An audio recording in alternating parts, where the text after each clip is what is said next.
the the death and especially the death in like it was a semi cheap way. Like I could even make a case that it was probably like a bad puzzle design on my part, but it was pretty fun seeing all that play out in the room. Shazza, you wanted to ask, do I remember the first player character that died under my rule? And if so, do you remember how it happened? First one. I think so.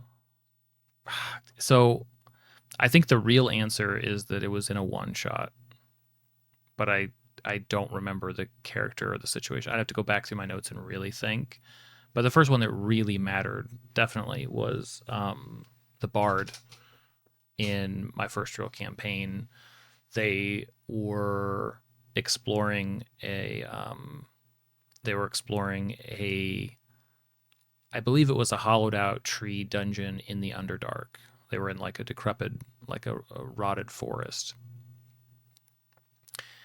And they were exploring this dungeon, and one of the things to explore was I'd created this sort of statue of a beholder as sort of a puzzle, and everybody was doing different things, and the bard was tinkering with the beholder and you know triggered the bad eye. One of the bad eyes didn't have a lot of health and was basically turned to dust.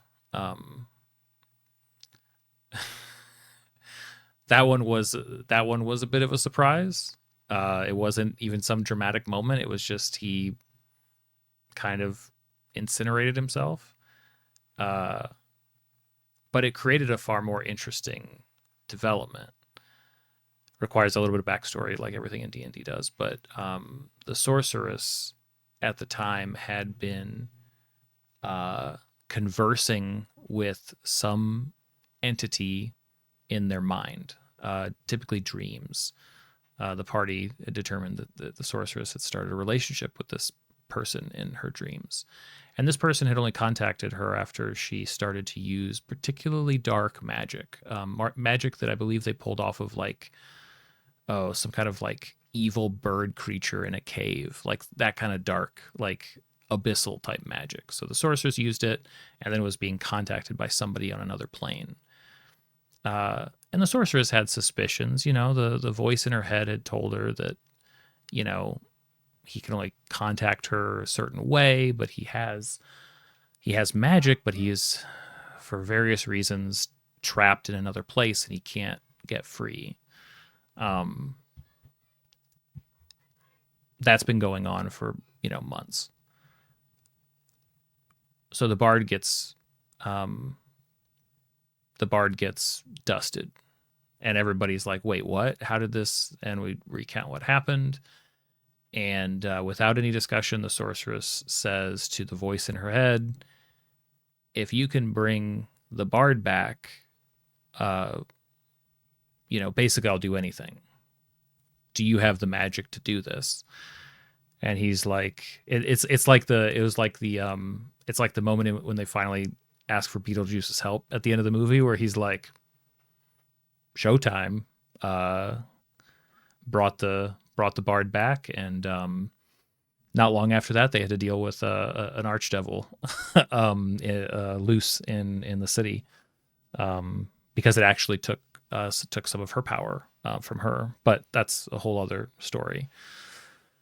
So the first time, due to just a delectable, just like a too good story situation, I could not turn it down, because there was this evil entity that was trying to find basically a gateway back to the material plane. The death and especially the death in like it was a semi cheap way. Like I could even make a case that it was probably like a bad puzzle design on my part, but like he could have healed. They could have been working together. They could have been more careful and investigated. Like it was a fair death. I would have let the death stand, but it was pretty fun seeing all that play out in the room.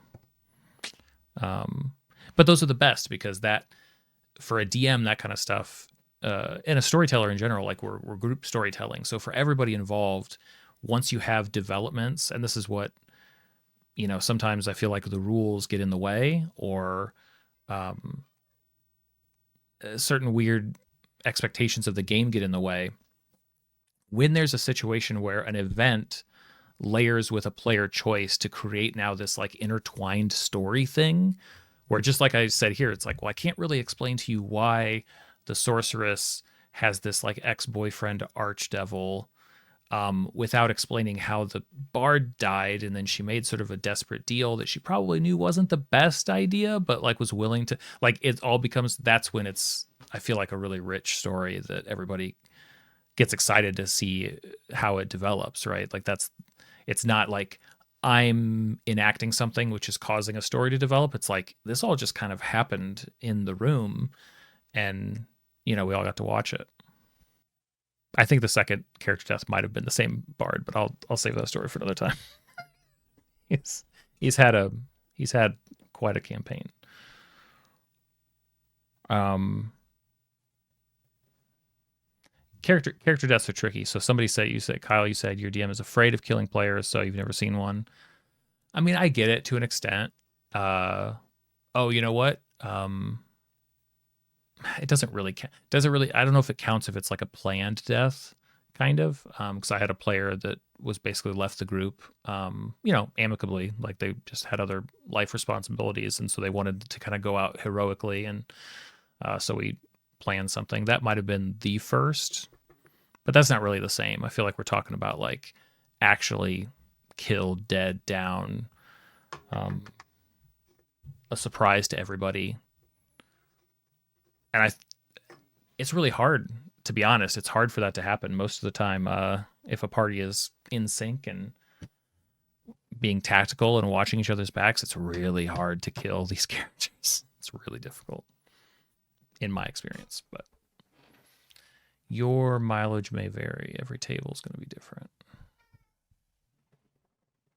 What's up, dude? You gonna be chill or are you gonna be crazy? Most of your sessions end up as Dungeons and Finance. The book is very stingy with rewards. Fun. Yeah, it is. It's one of those things where, in order to,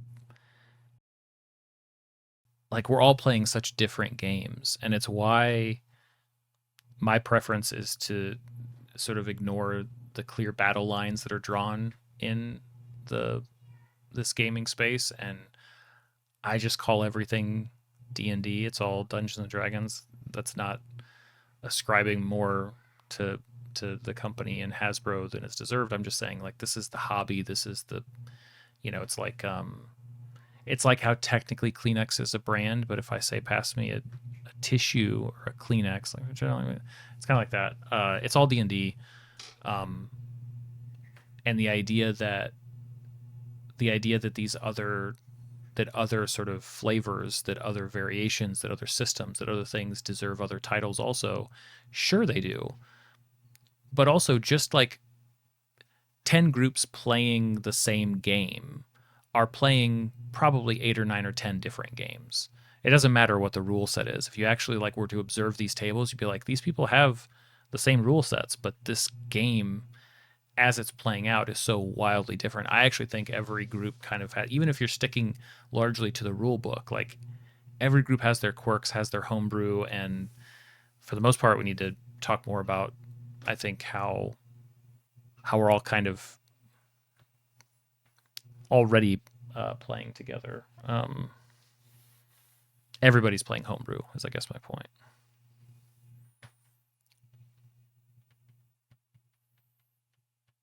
Mm.